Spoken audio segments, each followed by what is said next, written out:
Bienvenidos a esta discusión sobre el microbioma humano. ¿Sabían que tenemos más bacterias que células humanas? Es una jungla ahí dentro. Increíble. Y esa jungla, según el artículo, influye en nuestra salud de maneras que apenas estamos empezando a comprender. Exacto. Y el artículo menciona el proyecto del microbioma humano, una investigación monumental. ¿Qué te pareció su alcance? Impresionante. Analizar la composición genética de las poblaciones microbianas en personas sanas. Una tarea titánica. Sí, la verdad. Y los resultados sorprendentes. Hablan de una variación enorme entre individuos y en diferentes partes del cuerpo. Sí, la diversidad es clave. El intestino, por ejemplo, es un ecosistema mucho más complejo que la vagina, según el estudio. Ajá. El artículo define el microbioma central. ¿Qué significa eso para ti? Se refiere a las especies presentes en al menos el 95% de las personas en un sitio específico del cuerpo. Es como el equipo base, esencial para el funcionamiento normal, ya sabes. Y el resto son los suplentes. Podríamos decirlo así, el microbioma secundario, con muchas especies menos abundantes y que varían más entre individuos. Pero ambos son importantes, claro. Es fascinante cómo, a pesar de la gran variación entre personas, las funciones del microbioma se mantienen bastante constantes. Redundancia funcional lo llaman. Increíble, ¿no? Una especie de respaldo. Si una bacteria no está, otra puede hacer su trabajo. Es una red de apoyo microbiana. Sí, totalmente. ¿Cómo evoluciona este ecosistema microbiano? Es una relación simbiótica con el huésped y competitiva entre las propias especies. El cuerpo proporciona el hogar y los nutrientes y las bacterias, a cambio, realizan funciones metabólicas esenciales. Es una simbiosis. Una verdadera convivencia. Y factores como la higiene, la dieta y los antibióticos, ¿cómo influyen? Mucho. Cambian las condiciones del entorno, seleccionando las bacterias que mejor se adaptan. Los antibióticos, por ejemplo, pueden causar un desequilibrio.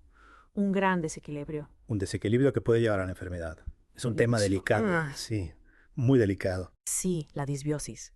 La alteración de la flora normal puede tener consecuencias graves. Así es. El artículo menciona varias enfermedades relacionadas con la disbiosis. ¿Cuáles te llamaron más la atención?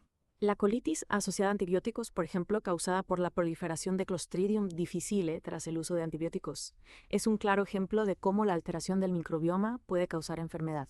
Un ejemplo muy claro. Y la obesidad también está relacionada. Sí, un microbioma más eficiente en la digestión de carbohidratos puede llevar a una mayor absorción de nutrientes y, por lo tanto, a la obesidad. Es una relación compleja, sí. ¿Y la enfermedad celíaca, qué papel juega el microbioma ahí? Parece que la presencia de bacterias capaces de digerir el gluten puede proteger a las personas genéticamente predispuestas. Su ausencia podría desencadenar la enfermedad. Interesante, ¿verdad? ¿Cómo se diagnostica la disbiosis? Analizando la diversidad y composición de la microbiota fecal, cambios en esta composición pueden indicar una predisposición a la enfermedad. Es un buen indicador. Y en cuanto a tratamientos, ¿qué opciones hay? Los trasplantes de heces, por ejemplo, para repoblar el intestino con una microbiota sana, es una terapia prometedora, muy prometedora. Los probióticos también se mencionan. Sí, pero su eficacia varía mucho según la especie, la mezcla y la dosis. Aún hay mucho por investigar en este campo. Mucho, mucho. ¿Qué son exactamente los probióticos? Mezclas de bacterias o levaduras que al ingerirse colonizan el intestino, se cree que ayudan a reequilibrar el microbioma. Así es. ¿Son una panacea? No, su eficacia no está probada para todas las enfermedades. Es importante ser cautos, muy cautos. ¿Y los prebióticos? Son sustancias que promueven el crecimiento de bacterias beneficiosas en el intestino. Son como el fertilizante para el jardín microbiano.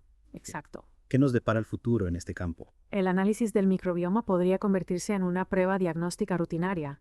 Imaginemos poder predecir y tratar enfermedades basándonos en la composición de nuestra microbiota. Sería increíble. Una visión fascinante. Pero aún quedan muchas preguntas por responder. Muchas... Sí, sobre todo en cuanto a la prevención y el tratamiento de enfermedades mediante la restauración de un microbioma sano. Es un campo en constante evolución. En constante evolución.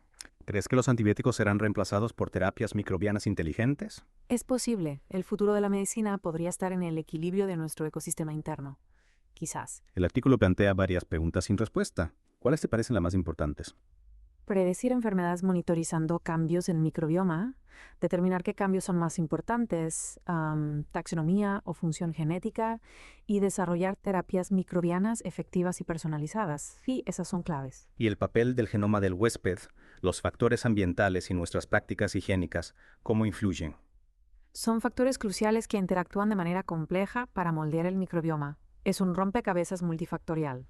Un gran rompecabezas. ¿Y las implicaciones informáticas para guiar el diagnóstico y la terapéutica? Enormes. Necesitamos herramientas informáticas avanzadas para analizar la gran cantidad de datos generados por la secuenciación del ADN. Muchísimos datos. En resumen, ¿qué implicaciones tiene este conocimiento para la salud pública? Un cambio radical en nuestro enfoque de la predicción, el diagnóstico y el tratamiento de enfermedades. Es una nueva era en la microbiología. Una nueva era. Eso fue una gran discusión. Gracias por compartir tu conocimiento. Gracias a ti.